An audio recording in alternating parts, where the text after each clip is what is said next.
जिंदगी में अगर परेशानी आए तो एक बात हमेशा याद रखना कि निखरता वही है जो पहले बिखरता है। आज की कहानी है एक बस ड्राइवर के बेटे के, जो बंदा पूरी फिल्म इंडस्ट्री में धूम मचा के रखी है। जी हाँ दोस्तों, मैं बात कर रहा हूँ हमारे केजीएफ सुपरस्टार रॉकी भाई यानी कि यश के बारे में। अपने सपने के लिए जिद क्या होती है ये आप और मैं इस बंदे की लाइफ स्टोरी से सीख सकते हैं। इस बंदे का कोई गॉडफादर नहीं था, फिर भी ये बंदा वो मुकाम हासिल किया है जो मुकाम गॉडफादर होने के बावजूद भी कोई बंदा हासिल नहीं कर पाता। अगर इस बंदे का स्टोरी ने आपके अंदर आग नहीं लगा देना तो नाम बदल देना। इस बंदे ने क्या लेवल की स्ट्रगल किया है और आज ये बंदा क्या लेवल की लाइफस्टाइल जी रहा है, ये दोनों चीजें आपको हमारे आज के वीडियो में देखने को मिलेगी। सो एक सेकंड के लिए भी इस वीडियो को मिस मत करना। दोस्तों कहते हैं ना कि लाइफ बदलने के लिए कोई एक इंसिडेंट ही काफी होता है, और ऐसा ही कुछ इस बंदे के साथ भी हुआ। इस बंदा कोई बड़े फैमिली से बिलोंग नहीं करता था। उसकी पिता एक मामूली बस ड्राइवर थे और माँ एक हाउसवाइफ। एक दिन ऐसे ही एक फेस्टिवल के चलते उसकी स्कूल में एक प्ले होने वाला था। यश ने भी उस प्ले में पार्टिसिपेट किया था और एक साइड रोल करने वाला था। जब ये प्ले कंप्लीट हुआ तब यश के कैरेक्टर सबको मेन कैरेक्टर से भी ज्यादा पसंद आया। उन सबके तालियों ने इस बंदे को इतना मोटिवेट कर दिया कि इस बंदे ने स्टेज पर ही डिसाइड कर लिया था कि अब तो मैं एक्टर ही बनूंगा। इस एक प्ले की वजह से इस बंदा अपने स्कूल में इतना फेमस हो गया कि सारे टीचर्स भी उसे हीरो कहकर बुलाने लगे थे। लेकिन कहते हैं ना कि कामयाबी की रास्ता कभी भी सीधा नहीं होता। कॉलेज में ये बंदा सोचा कि ड्रॉप आउट लेकर अपने पैशन को फॉलो करूंगा, लेकिन जैसे हमारे घर वाले होते हैं बिल्कुल वैसे ही इस बंदे का घर वाले भी थे।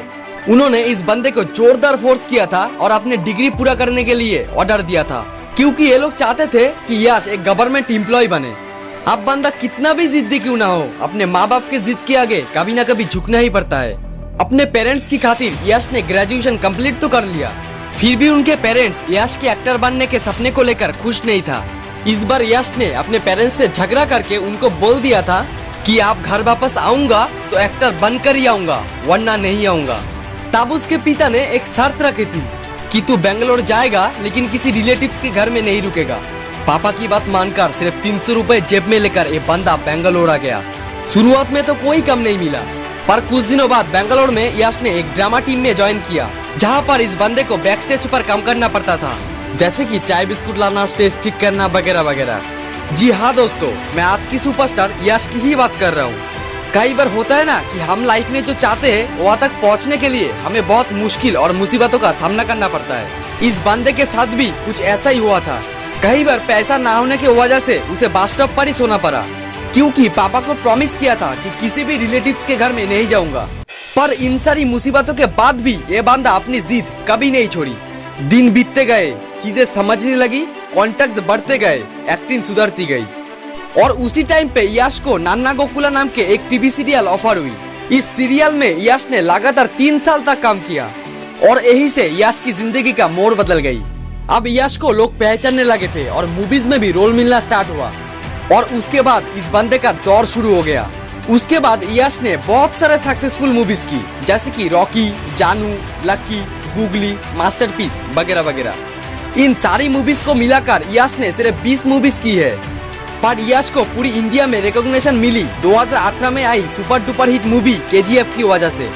आज इस बंदे का स्वैग किया है ये मुझे अलग से बताने की जरूरत नहीं है। ये बंदा मानता है कि उसका सक्सेस उसके फैन की वजह से है, और इसीलिए जहां हमारे ज्यादातर सेलिब्रिटीज कुछ गिने चुने लोगों के साथ और फुल सिक्योरिटी के साथ शादी करते हैं, वहां पर इस बंदे ने जब 2016 में शादी की तब पूरी कर्नाटका को ओपन इनविटेशन दिया था। इस शादी में लगभग 40,000 लोग शामिल हुए थे। यार, जहां पर 100-200 लोगों को संभालना मुश्किल हो जाता है, वहां पर 40,000 लोगों को ये बंदा कैसे मैनेज किया था। इतने बड़े शादी के 1 महीने बाद तक भी उनको फैन की तरफ से गिफ्ट मिलते रहते थे। उस टाइम पर ये चीज एक बड़ी न्यूज बन चुकी थी, और आज इतनी सक्सेस के बाद भी ये बंदा कितना डाउन टू अर्थ है ये आपने कई इंस्टाग्राम पोस्ट में देखा होगा। यश ने कन्नड़ा फिल्म इंडस्ट्री में अच्छा खासा नाम बनाने के बाद भी उनके पिता बस ड्राइवर के काम करते थे। जब एक रिपोर्टर ने उनसे पूछा कि आप तो आपका बेटा इतना सक्सेसफुल है, फिर भी आप ये काम क्यों करते हो, तब उनके पिता ने कहा था कि यश अपना काम कर रहा है और मैं अपना काम कर रहा हूँ। दोस्तों, आपको ये सब कुछ बताने के मकसद सिर्फ इतना है कि आजकल लोगों को थोड़ी बहुत सक्सेस मिली नहीं तो दूसरों को नीचा दिखाना स्टार्ट कर देते हैं। वहीं पर कुछ ऐसा लोग भी होते हैं जो आसमान तक पहुंचने के बाद भी जमीन से जुड़े रहते हैं। इसीलिए मेहनत इतनी करो कि लोग आपको देखकर मोटिवेट हो जाए और इतना डाउन टू अर्थ रहो कि हर कोई आपको देखकर दिल से इज्जत करे। दोस्तों, मुझे कमेंट बॉक्स में सजेस्ट करना कि अगले स्टोरी आप किसके ऊपर देखना चाहते हो। अगर वीडियो पसंद आए तो ही वीडियो को लाइक एंड शेयर करना और ऐसे ही मोटिवेशनल वीडियोस पाने के लिए हमारा चैनल सब्सक्राइब कर लेना। तो मिलते हैं अगली वीडियो में, तब तक के लिए goodbye and all the best.